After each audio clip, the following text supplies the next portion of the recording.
Yes. Okay, great. If everyone could go on mute, that'd be greatly appreciated. And we will save all questions till the end. But like I mentioned before, we're going to go ahead and record this session so you guys can reference back to it afterwards and share with those that couldn't make it. Alrighty, I'll hand it over to you, Seth.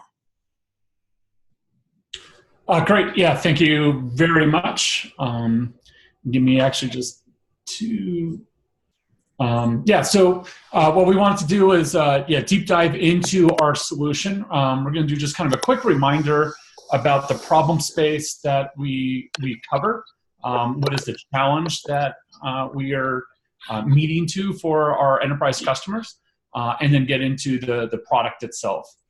So as a reminder, Gray Matter is a unique combination of technology, ongoing enablement, and analytics.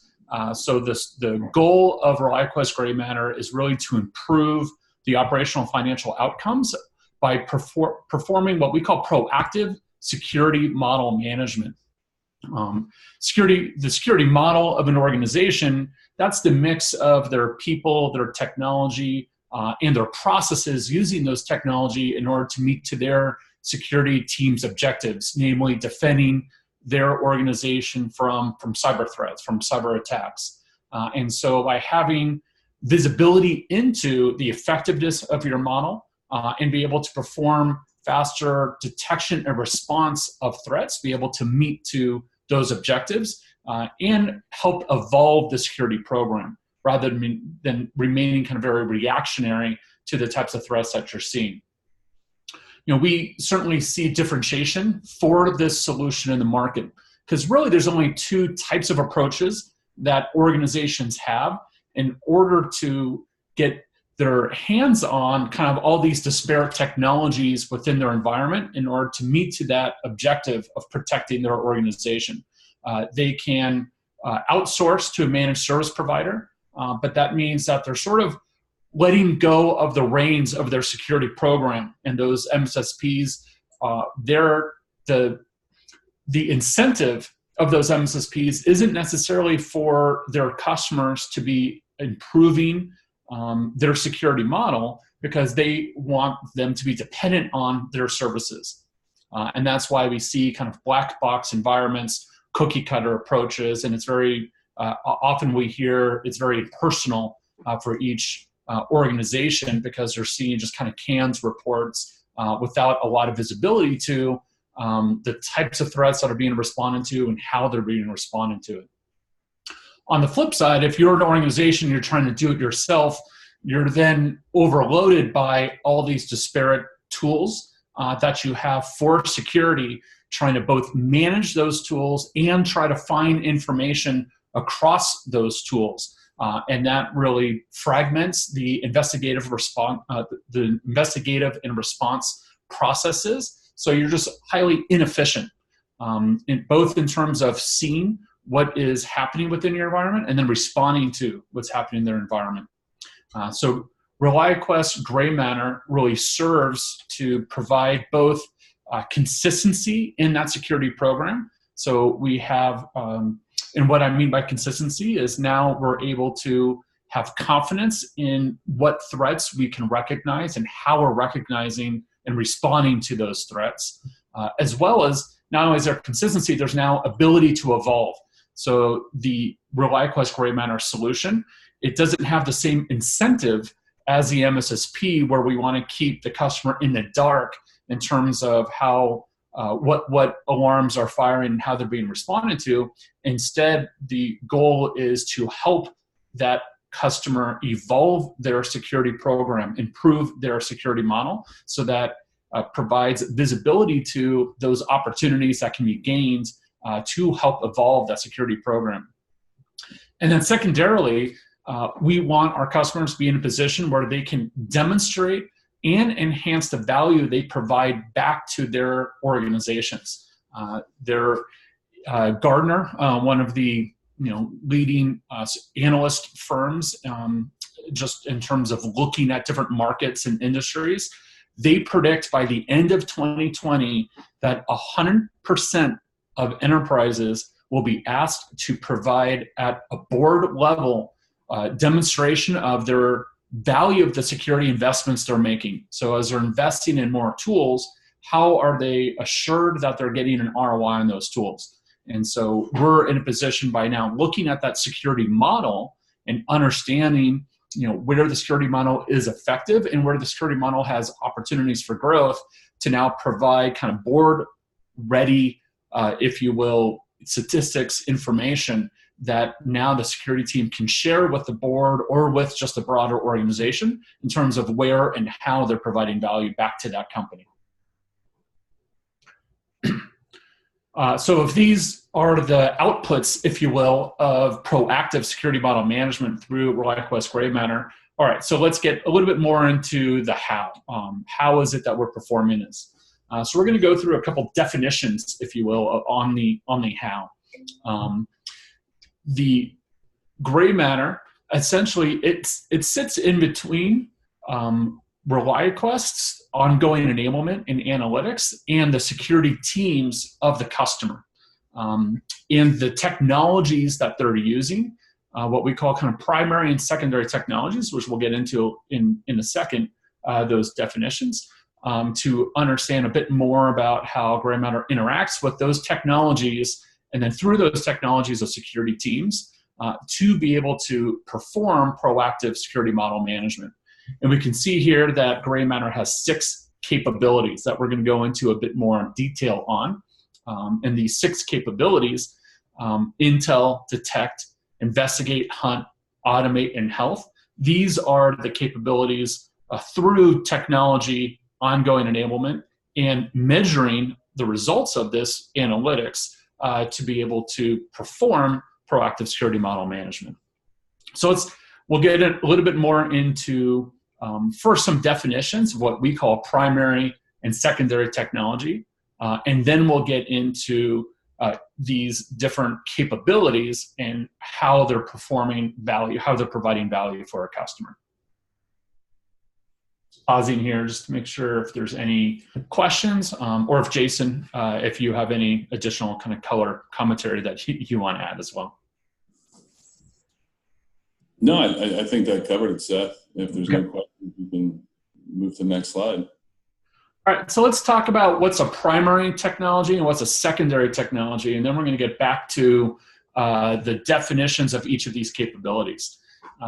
And the reason why we have a distinction here is that a primary technology is a technology in the customer's environment that is supported by all 6 Gray Matter capabilities. So that was, again, intel, health, tech.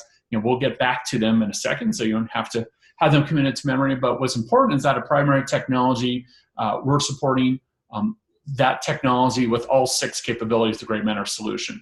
A customer could have multiple primary technologies, but they'll at least are going to have one. In general, that's a SIEM solution. So SIEM, if you're familiar with that, and there's some examples there on the right of vendors who provide SIEM solutions, but they generally are kind of log aggregation products that are helping with compliance efforts and with performing analytics on log data to be able to recognize activities that may be representative of a threat. EDR is another example of a primary technology. EDR stands for Endpoint Detection and Response. You see some, again, examples of EDR solutions on the right. And so EDR solutions are now more focused on endpoint activity.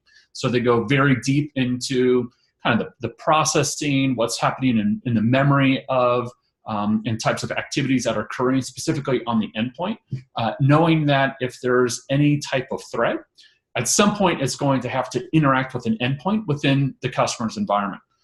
So they perform kind of deep sets of analysis on and collect a lot of forensic evidence and details on each endpoint in order to make determinations about potential threats. So SIEMs and EDRs both can be primary technologies that all 6 capabilities of the Gray Matter solution would support. A secondary technology is then other types of security solutions. We talked about this sort of sprawl of vendor sprawl, multiple tools, disparate tools that are being used for security. So this could be kind of next-gen firewalls. It could be intrusion detection systems. It might be email security products. And there's a whole host of other types of both preventative technologies and detection response analytics type solutions, all looking for activities that may be representative of threats. And a secondary technology is where Gray Matter is not supporting them through all 6 capabilities, but a subset of the capabilities. And we'll see some examples of that in a second of how Gray Matter interacts with these secondary technologies as well as with the primary technologies in order to perform solutions for recognizing what activities really do represent concern, true threat for the environment, and expediting the investigation and response processes against those qualified threats. Now, I'll pause there, Jason, if you have any additional comments. Yeah, no, I would just say that the secondaries, it's important to keep in mind that, really anything could be a secondary technology as long as we have the right level of access to it via API calls. And so, really there's no limit to what we can do from a secondary technology perspective. Because they all add value in different ways, whether it's taking actions or whether it's grabbing data to create a more complete data set. But in security, the name of the game is visibility. And so making sure that a customer can see everything they need to see to understand the scope and magnitude of a threat, as well as them being able to secondarily take action on that in a very seamless manner, is really the goal from a secondary technology perspective. Yeah, perfect. Yeah, appreciate clarification. And you can see some examples here of non-security products, such as getting all the email logs from Microsoft Exchange, getting all the access information into AWS storage. So AWS, that's Amazon's cloud storage. And in fact, there's been some recent kind of breach activity recognizing some vulnerabilities in that environment. So if you think of, again, from a customer's perspective, I've got customers. So I've got, as a customer, I've got infrastructure that's on-prem. I've got employees that are on-prem. I've got guests, such as contractors and consultants, interacting with my infrastructure on-prem. But I also have virtual environments, kind of either within my on-prem solutions or up in cloud environments like Amazon or Azure, et cetera. I also have remote employees who aren't in my on-prem locations, but they're still interacting with my infrastructure.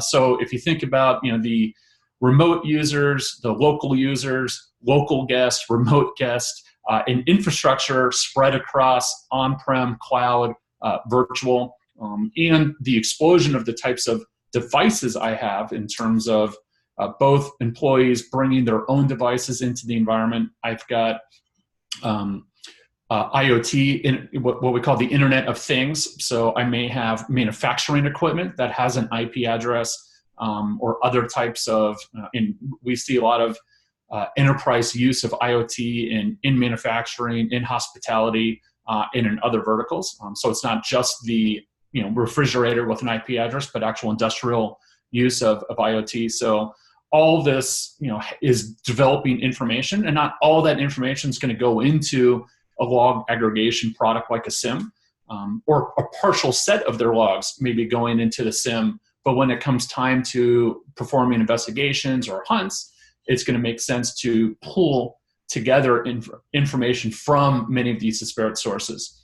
So yeah, thanks for that clarification, Jason. Not just security products, but really anything that has an API that has information that may be of interest at a specific point in time in that investigation or hunt.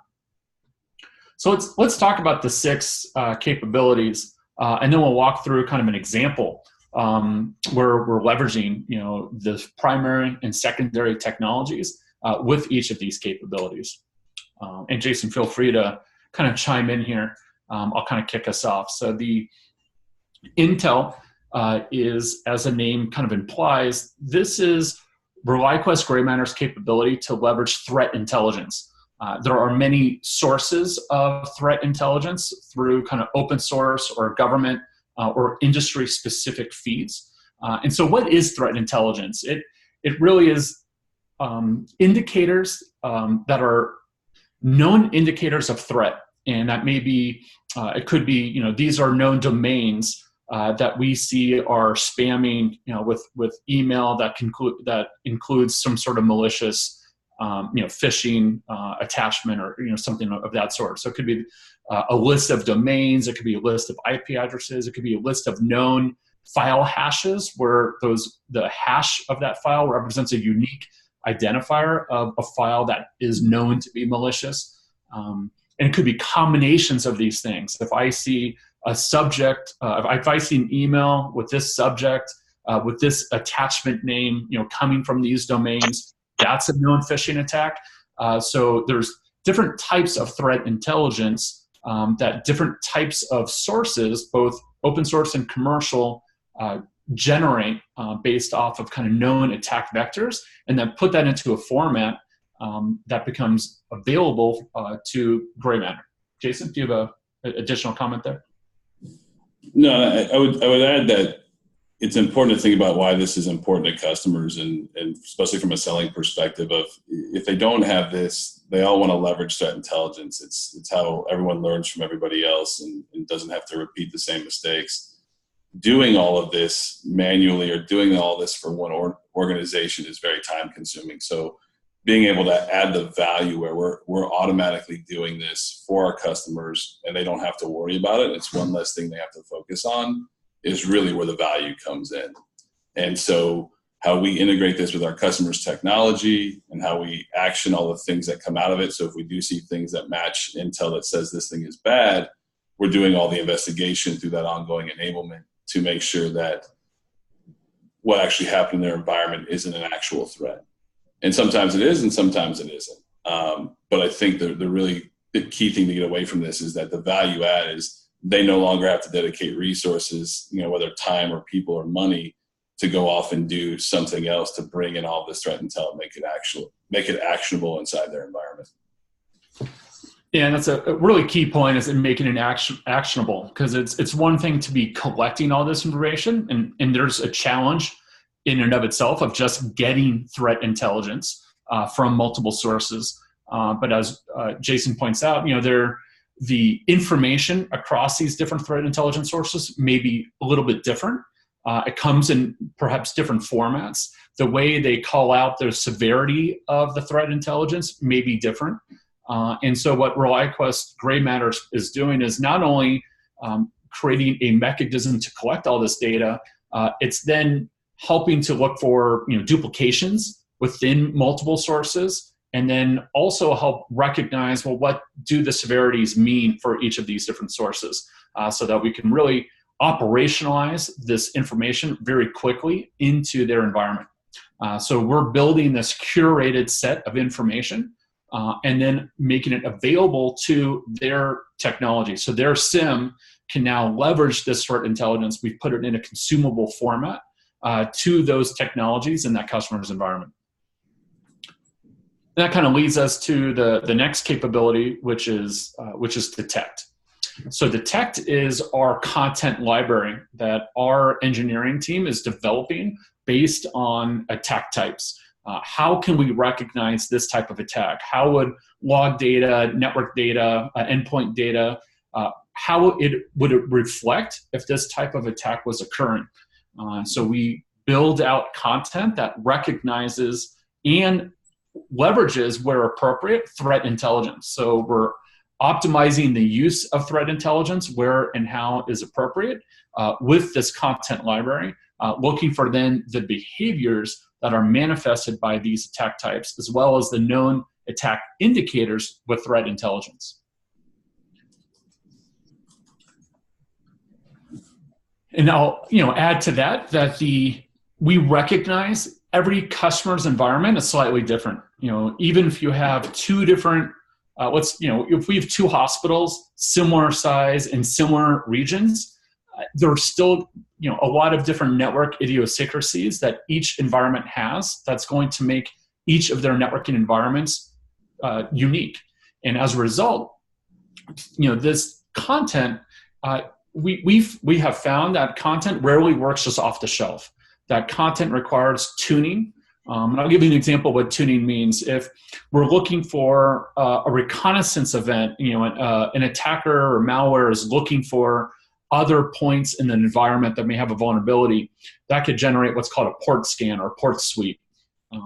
Well, there are legitimate uses of port scans and port sweeps in the environment. That could be you're trying to perform an inventory assessment for your asset management. You're trying to yourself look for vulnerabilities using a vulnerability management system, et cetera. So tuning means we've got to look for those legitimate uses of port scans and ensure we're not alarming each time a legitimate use is occurring.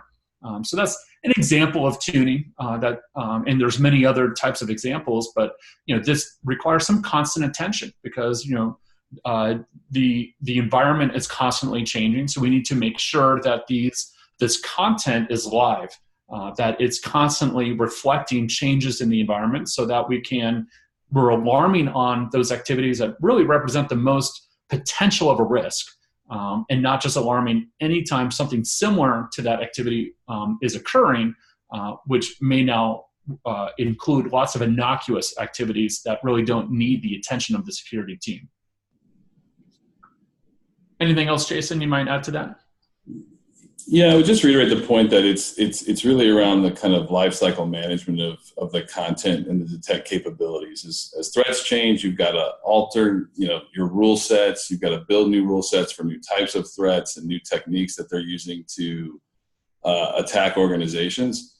So it's not something that steal from that infomercial of set it and forget it. It's something that you have to continually be iterating on, validating, tuning, to your point, Seth, and continuing to make sure that it's refined and matches the threat profile and really the risk profile of the company it's intended for, as well as the threats that are attacking those types of organizations. So it's a constant evolving landscape that you have to continually maintain to get the most value out of it. And that's the value that we provide from a ReliaQuest perspective.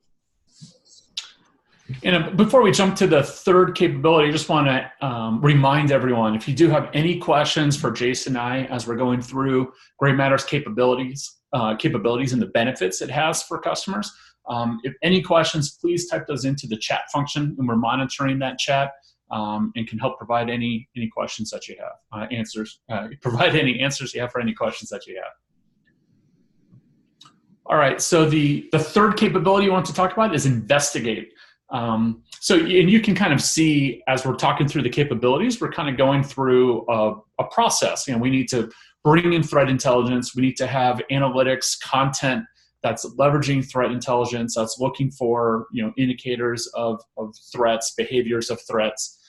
Now, when we recognize something that looks like a threat, we need to investigate that. We need to understand, is this a qualified threat?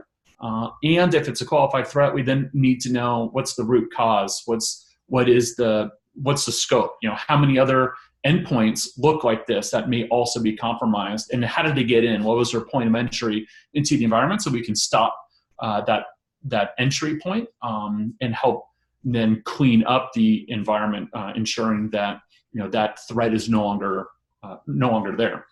So all that requires investigation, and that can be. So at this point, we now have an analyst looking at information, and what Grey Matter performs is really retrieving data appropriately to help align to that investigation. So one, it's looking at all the alarms that are being created by these different point solutions. What are the alarms that really, so we actually create kind of a prioritization, severity scoring for those alarms.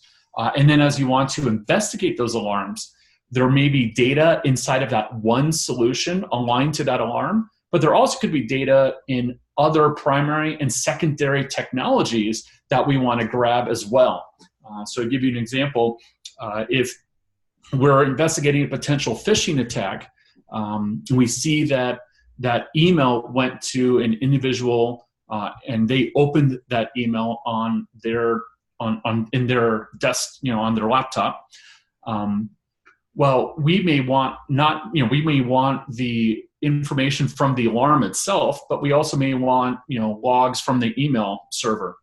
We also may want logs from the endpoint detection response product that was running on that endpoint. So what processes were triggered, what files were touched, et cetera, after this attachment was open. Did it actually detonate some sort of payload that's now actually active on that system, et cetera. So a lot of that data isn't necessarily going to be in a single place. We may get some data from the SIEM, which is just one of those primary technologies we're going to get from when that alarm fires. But you can see that there's many other disparate sources of information across the email server, across the endpoint detection response product, et cetera, that we will be interested in to help us recognize what's actually happening. And so what ReliaQuest Gray Matter does is automates the data retrieval and aggregation of those different technologies and normalizes that data so that it can be investigated across. I can visualize that data regardless of the data sources inside of that result set. I can also filter that data. So, I want to look for just these IP addresses. I want to understand what was happening, what traffic was coming out of these ports. So I can quickly filter on that data, and I can pivot against that data. And I want to now know everything that from this IP address that was talking to this endpoint. I now want to know everything about this external IP address. So that's an example of a pivot search that you might perform through the investigation. So this investigate capability just helps expedite all of that by aggregating all the appropriate data across primary and secondary technologies aligned to that alarm. And then the second part I'll speak to is that, so someone needs to then look at that data. So ReliaQuest Gray Matter, part of the ongoing enablement is reviewing all of these alarms that are being triggered within the customer's environment following a consistent cyber analysis methodology. So we're always performing kind of the same steps in the same way to have consistent ability to investigate. When I say proven, it's because we've been performing this for customers for years. So we have a good means of understanding how to very quickly get to, yes, this is a qualified threat. And now that I know it's a qualified threat, what are the steps to take to understand root cause and scope? Seth, I'm going to pause right there. We do have a question that was sent privately to me on the chat. And I want to encourage you guys to post it in the group, if at all possible, just so that everybody can see it. But the question is, within threat intelligence, are you using only existing feeds, or do you have an intel team as well? And Seth, I think I could take that one. We're using a lot of existing feeds, and we also use and develop our own threat intelligence based on things that we see in customers' environments, as well as some from our own research team. So as we're identifying new threats that may not have any intelligence associated with them throughout our customer base, we're adding that into our threat intelligence repository and disseminating that through the intel capability, as well as we're researching and finding new types of threats, we're also incorporating that intel. So the answer is yes, we have an intel team, and we use them as well as our analysts who are investigating things constantly to provide additional intelligence back out to our customers. Yeah, thanks, that'd be a really good question. And then Jason, anything else on Investigate you would add? No, I think you hit the key points there, right? And as the detection content fires, and we use Gray Matter to pull back data from the primary and secondary resources or repositories, bringing that data into a normalized view is important, that you mentioned, Seth. And I think having that cyber analysis methodology, as well as the way we actually, in the methodology we use to investigate our threats, which is something that nobody else in the industry has today, and it's a proven methodology that we've developed in-house to drive consistency for all the investigations that we do. And it's a key factor in making sure that we're driving methodical, consistent responses and narratives back, so our customers understand the potential business impact of a threat, and whether or not they need to take immediate action or if they need to do further investigation on their side. Yep, thanks, Jason. So to using analytics to recognize activities of known threats is one way to recognize there may be an emerging threat within an environment. A second way is through threat hunting. Threat hunting is a way to look for activities, behaviors that would not necessarily be recognized by a real-time analytics, from something in the content library. And give you a couple examples of that. One, we may be looking for an indicator of compromise that is now understood, but we want to now look back in the past, where it's great that we can now look ahead, as new data comes in and recognize if there are any indicators of this threat. But could this threat have been in the environment a month ago, 2 months ago, 6 months ago? So threat hunting provides a way to look for any of those indicators of compromise that are now known, but now looking historically. There are also other behavioral aspects to look for that aren't as easy to recognize in real time. So we can look at the past activities of a user, of a host, of and different network activities and traffic, or specific protocols and how they were used. And by looking at those behaviors, now start to recognize over time when the individual users, systems, network protocols, when they start to look different than the norm. So that's more of a behavioral threat hunt, where we can now recognize those outliers. And as a result, those outliers aren't necessarily a threat, but it's a good tip-off that here's something very different happening in your environment. And that difference, it could be a threat. It could also just be representative of maybe a misconfiguration, maybe something, one of your security controls your configuration's allowing essentially a control that you wouldn't want to have, which is a vulnerability that you can now close before someone actually takes advantage of that. So threat hunting performs essentially similar to investigate. It's now kind of a query-based method of looking back at your data across multiple data sources, and then again looking for either a known indicator of compromise or looking for behavior of those systems to help aid an investigation into that data. Jason, any other thoughts there on Hunt or how customers are currently leveraging Hunt with Grey Matter?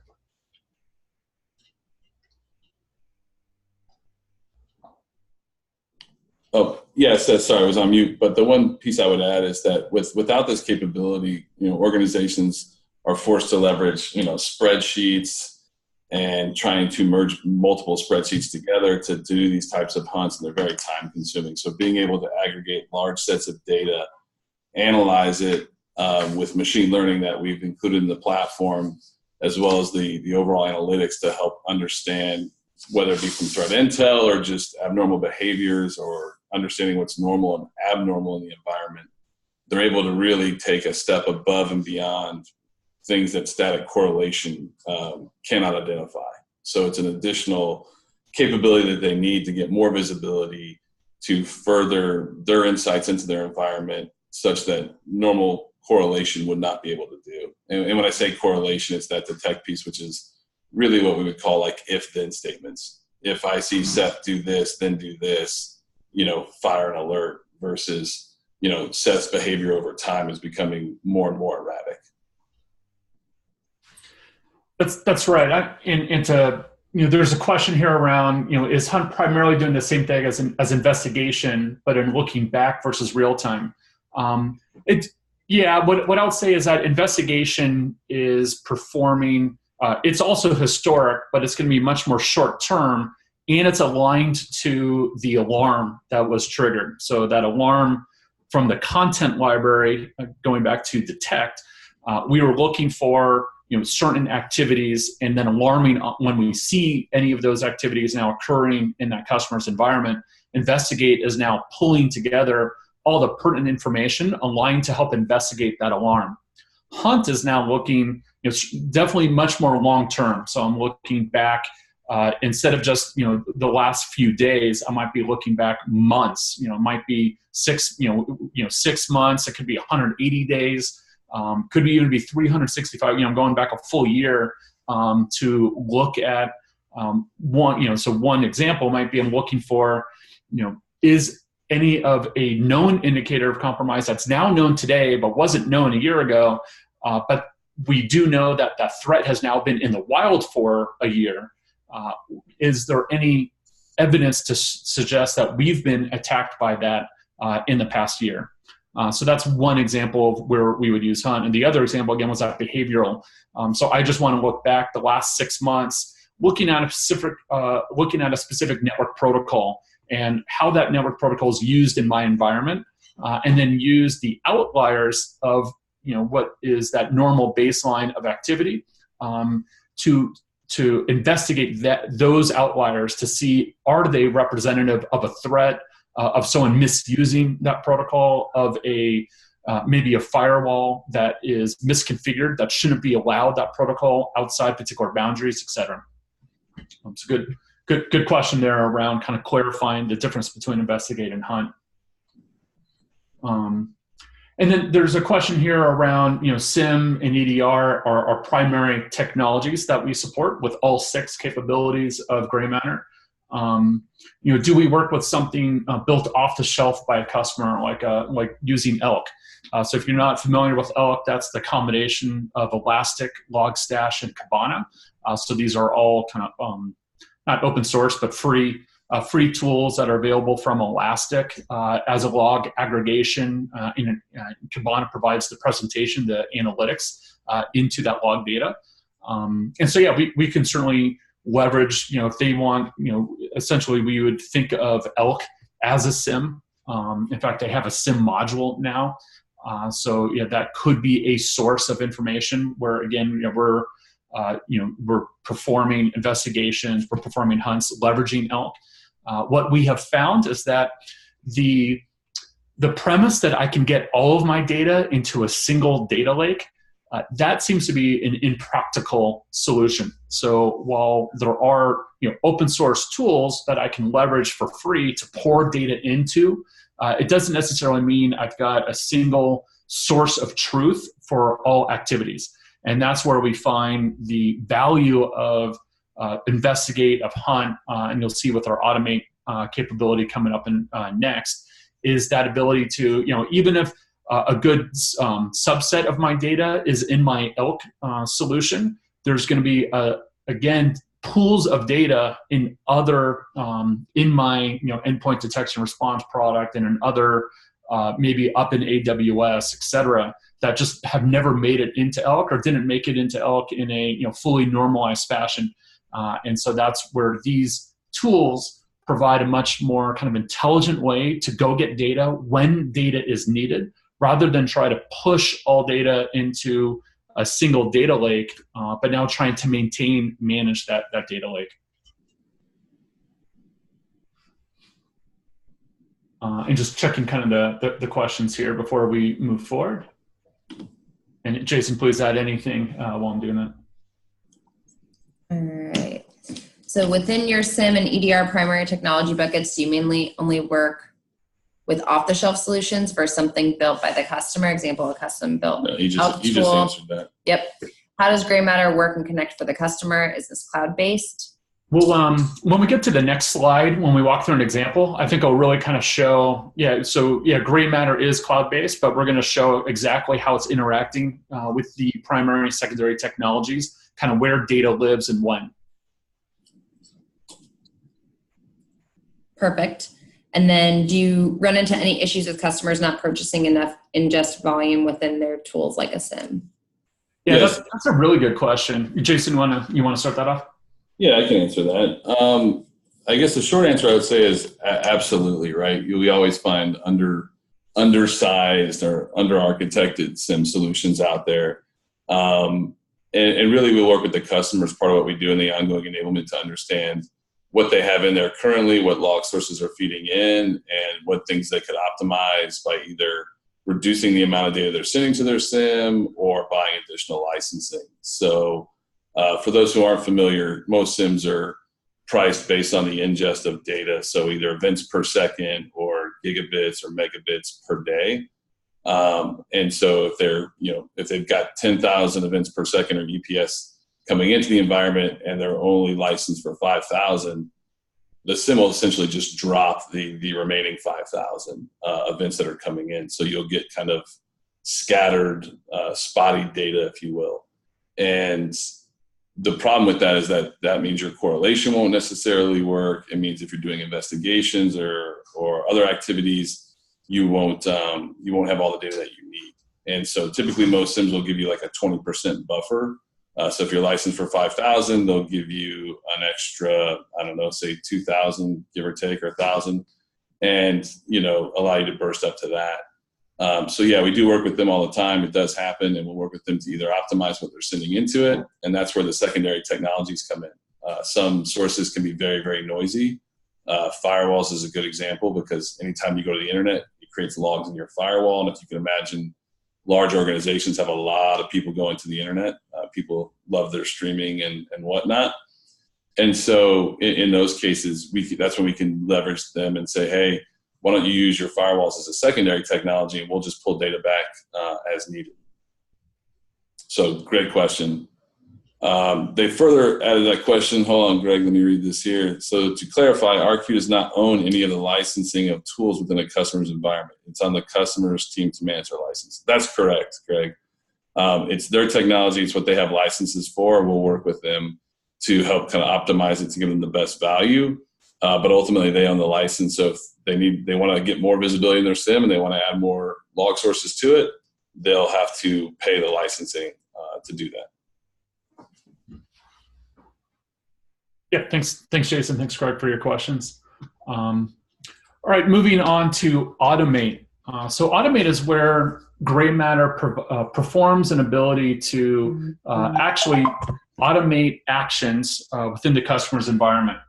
This could be to add additional data enrichment. So what are contextual, contextual data around kind of who's a user, what's this IP address, information from the threat intelligence, et cetera, that can be pulled into the investigation phase. It could also be to perform actual actions within the customer environment to help contain a threat. So we want to actually, so in that example before, let's say we wanted to quarantine that host.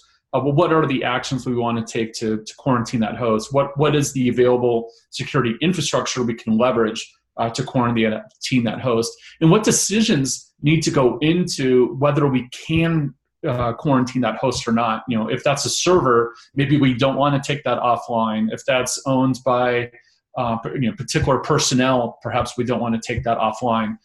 So helping to automate not just that action, but some of the decision-making going into that action, which can be automated as well. So what that represents we call those playbooks, the full set of decisions going into that action. So ReliaQuest Gray Matter is providing plays and then combining those plays into a playbook where we've developed those to perform those various different types of actions, which can be performed immediately, right after an activity is taking place, or it could be kind of teed up, waiting for an analyst to trigger it based on them now going and seeing data, qualifying data, now recognizing that this is the right action to take place. So kind of depends on the type of action, whether might want to get a human involved just to at least see, this is the right action to go take. Let's go ahead and run this playbook. But even with that human interaction, you're saving all that time from all of that automation that's now incorporated inside of that playbook and it being teed up for the analyst. Jason, anything else on Automate? No, I think you covered it all. All right. And then so we'll move on to the last capability, which is health.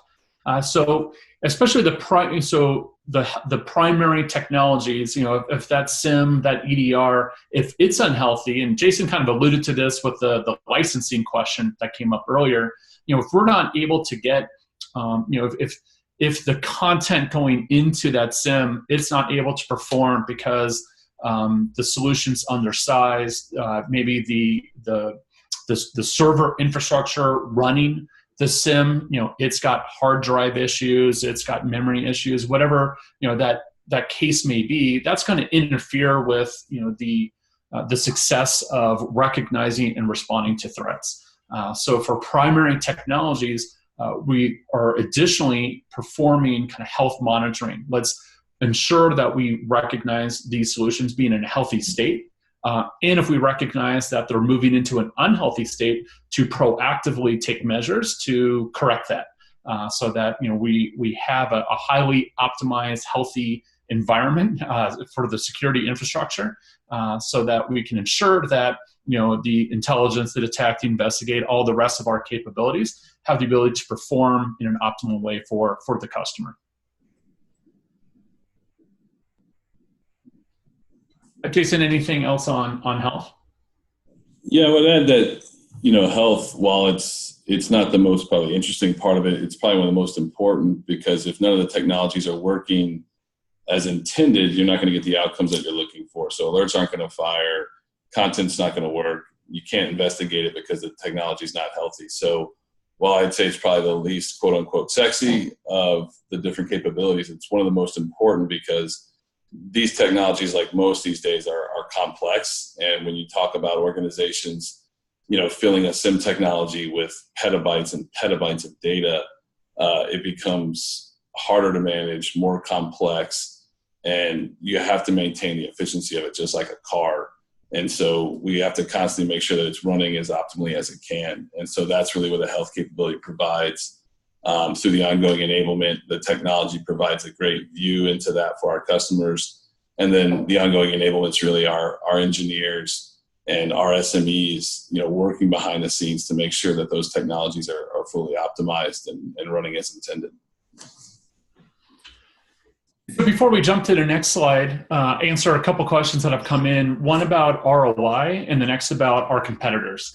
So with ROI, I would suggest, and Jason may have some additional insights here as well, there's really kind of two ways to kind of measure ROI. There's kind of a hard ROI around time savings, meaning that if you look at each of these capabilities, the ability to collect from multiple threat intelligence feeds, perform the deduplication, the normalization, to operationalize that threat intelligence.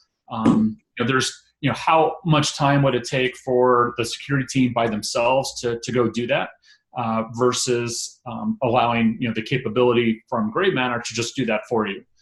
Same with on detect, how much time would it take to kind of build up your own content library, tune that content library continually for changes within your environment to reflect the tuning and optimization enhancements of that content. So again, there's time that your team would need to take to do that, versus having the Gray Matter solution doing that for you. So you can kind of go through each of these capabilities and recognize kind of the time savings that's being performed in a hard ROI. The soft ROI is, well, how much more improved is your security model? How much more threats are you able to now recognize and respond to previously? Because the risk is that you would have been potentially attacked and not recognize that threat, and now the cost of the breach, what now occurs in terms of mitigating that breach, brand reputation that might be suffered as a result if that breach does need to be disclaimed publicly, et cetera. So I would say that those, kind of a combination of hard ROI and soft ROI, there's a few different ways to kind of look at all of the value that ReliaQuest Gray Matter is performing in terms of saving the security team time, but also improving the security model and measuring that improvement of the security model. And then, and Jason, I don't know if you have anything there, additional kind of thoughts on that. No, I think it's, to your point, the hard and the soft ROI. It's the opportunity cost, and while organizations can continue to buy more and more technology, they still don't get all the people that they need. There's a huge talent shortage in security, which we talked about. But all these technologies need people and resources to help manage and maintain them, right? So if you can keep your resources and have them focus on things that are more accretive to your business, then there's a huge amount of value there of things that you aren't doing today that you could be doing with the same amount of resources. So thinking about it from that perspective, as well as to Seth, your point around the risk, right? If you don't do these things, what's going to happen if you don't pay now, you're going to pay later in the form of a breach, brand reputation damage, cost to mitigate, cost to, for all the legal fees and everything else is going to be substantial. So there's really those kind of two key points. And so then there's been a few questions around kind of who are ReliaQuest's top competitors. Well, when it comes to really looking at the security model in the way that ReliaQuest has built the Gray Matter solution for, we really do not have direct competitors. So I kind of go back to this previous slide, these are really the only current approaches in terms of looking at and improving a security model is to either just do it yourself or to outsource. So here are the weaknesses in these approaches, and certainly, hopefully, you've heard through our discussion of the 6 capabilities of Gray Matter how we're accounting for these weaknesses, where we're differentiated from either of these approaches. This isn't a very formalized market, as we talked about in our previous session. So it's not like we're a SIM where there's a known SIM market, there's known SIM features, and there's lots of information around how you can rate one SIM vendor against another SIM vendor. In this particular market, it's an emerging market that ReliaQuest is helping to really introduce to the industry in terms of actually taking a proactive look at managing your security model. And so as a result, we don't have a list of direct competitors. We just have alternative approaches, and these alternative approaches listed here really are they're not really addressing the issue head on, which is one of the reasons that a lot of enterprises are suffering in this regard and are seeing a lot of value in an approach such as Gray Matter. So with the time we have remaining, I thought it would be helpful to kind of walk through an example so you can really see kind of how Gray Matter is interacting with these primary and secondary technologies. Hopefully this becomes a little bit more kind of concrete than how Gray Matter is leveraged and the value that it's then providing to a customer. So we talked about Intel. So we've got multiple sources of threat intelligence, including our own information, as Jason spoke about. We're curating that into a consumable feed that's pushed down to their primary technologies.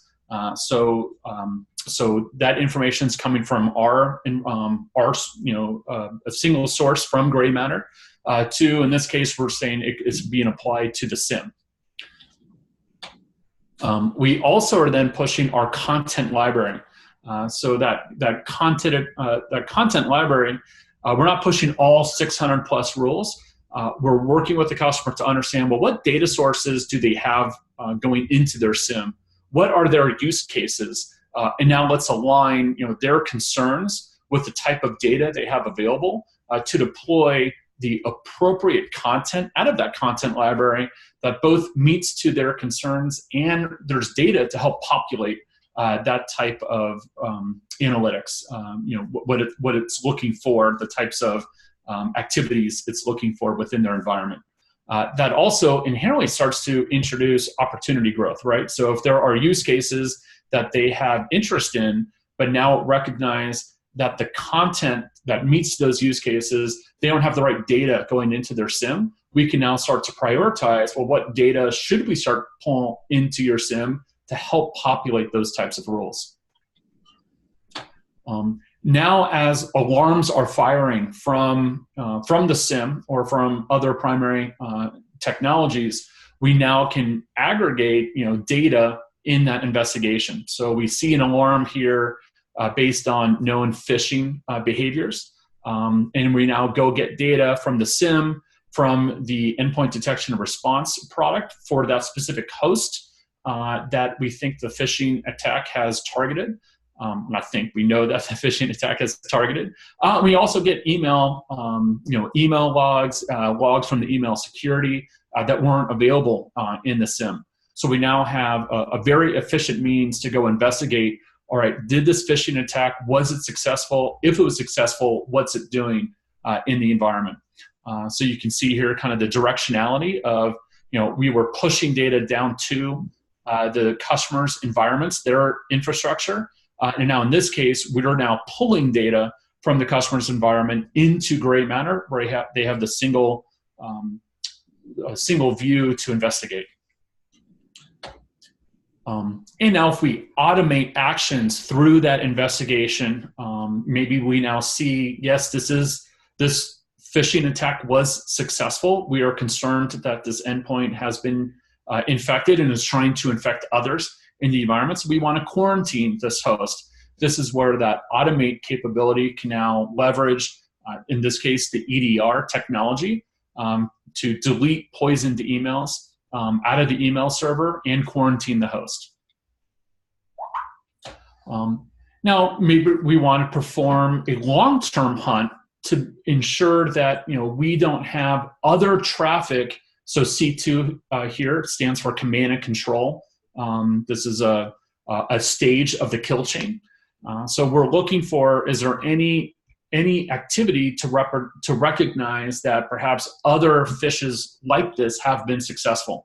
So we look at not just the last couple of days for that one specific host, but now we're looking at traffic across a long period of time to recognize whether there was any representative of command and control traffic from a successful phish such as the one we just saw.